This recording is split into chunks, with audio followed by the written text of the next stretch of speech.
Republican presidential frontrunner Rudolph Giuliani had a tough week between his sparring with Mitt Romney at the latest Republican debate and the lingering questions over his billing records when he was mayor. Hardball's David Schuster has the big story this week.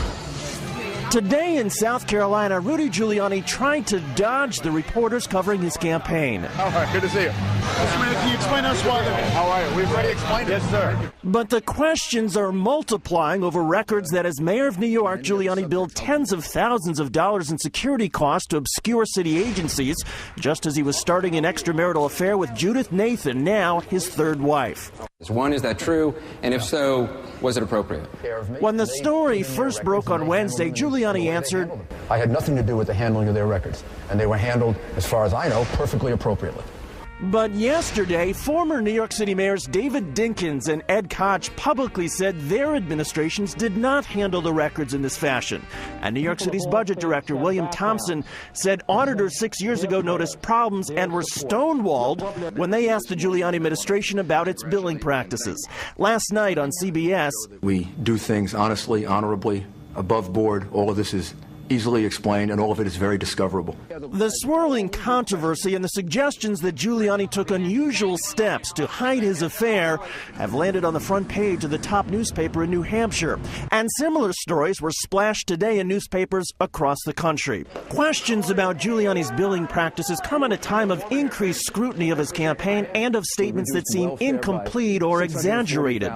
Consider this recent ad. The world's 17th largest economy, swimming in red ink. Record crime, runaway taxes, $1 million on welfare. That was New York until Rudy.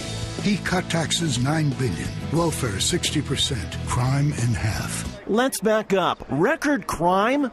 Yes, there was a lot of crime when Giuliani took office in 1994, but the crime rate had already been dropping for a few years. Cut taxes $9 billion? That includes taxes cut by the state and one city tax Giuliani opposed. Taking those away, Giuliani can justifiably claim credit only for lowering taxes $5.4 billion. It's still a lot, but not the $9 billion Giuliani claims. Cut welfare by 60%? The city's independent budget office says it was 58.5, and that was lower than the national average during the same time of 62.2. This fall at the CNBC debate, Giuliani talked about the need to enact tort reform. Make sure you do something about legal reform so that our legal system doesn't, it's 2.2% of our GDP now is spent on all of these frivolous lawsuits. It's double any other industrialized nation. But the 2.2% reflects all lawsuits, not just the frivolous ones. And the percent of GDP is not double any other nation. It's only 25% more than Italy, for example. Throughout the campaign, however, Giuliani has been highly accessible by reporters seeking to clarify his record. On the security billing scandal, there was no clarification today. The controversy matters because Giuliani seems to have gotten past what was supposed to hurt him with conservatives, his more liberal social views.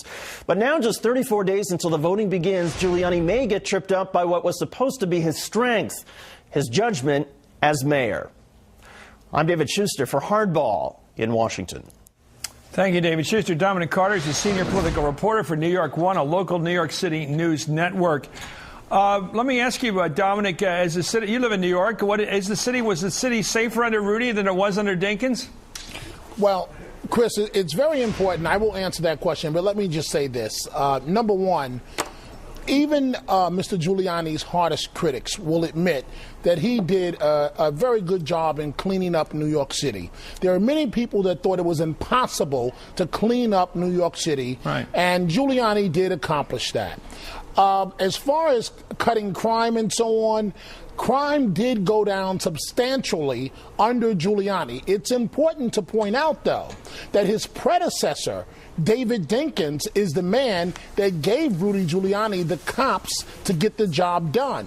New York City was facing a crime wave, and the mayor at that time, Dinkins, was under severe attack, and the headlines in the Post and other tabloids said, Dave, do something. He went to the legislature, got the cops, the 5,000 cops, and lost the election to Giuliani. So Giuliani inherited 5,000 cops coming into office. But there was the symbolic problem for Dinkins, who preceded Giuliani, that he seemed to be taking the side of the people that killed that guy over in Crown Heights against the victim. I mean, he certainly had a symbolism problem that Giuliani solved with a 100-degree turnaround. There is no doubt about that, Chris. You are 100% accurate. Giuliani rode that wave into office, having served as U.S. Attorney. He was able to seize upon issues, a number of racial issues that had plagued upon the city, and thus that's how he became the mayor of New York City. But here's the problem. When a situation like this one happens, in terms of the billing issue, it reminds voters, certainly New Yorkers, that Giuliani, as mayor of New York, for all the good that he may have done, engaged in an extramarital affair while he was married and while he was the mayor of New York City. Does that bother the sensibilities of the Big Apple? Well, you know, it's funny, Chris. It depends on who you're talking to. On 9/10/2001, Giuliani's career was in deep, deep political trouble. And he was able to resurrect himself after 9/11 and ride a national and international wave. But now he has the problem of these billing records. And let me just say this. The mayor says it's a political hatchet job that's being done on him. Well, one can question the timing of this being released right before the debate. But we can't question the facts. Is it a coincidence that the police department of New York City, which has its own press corps in the building, that those billing records did not go to the police department because that budget is highly scrutinized by the press corps?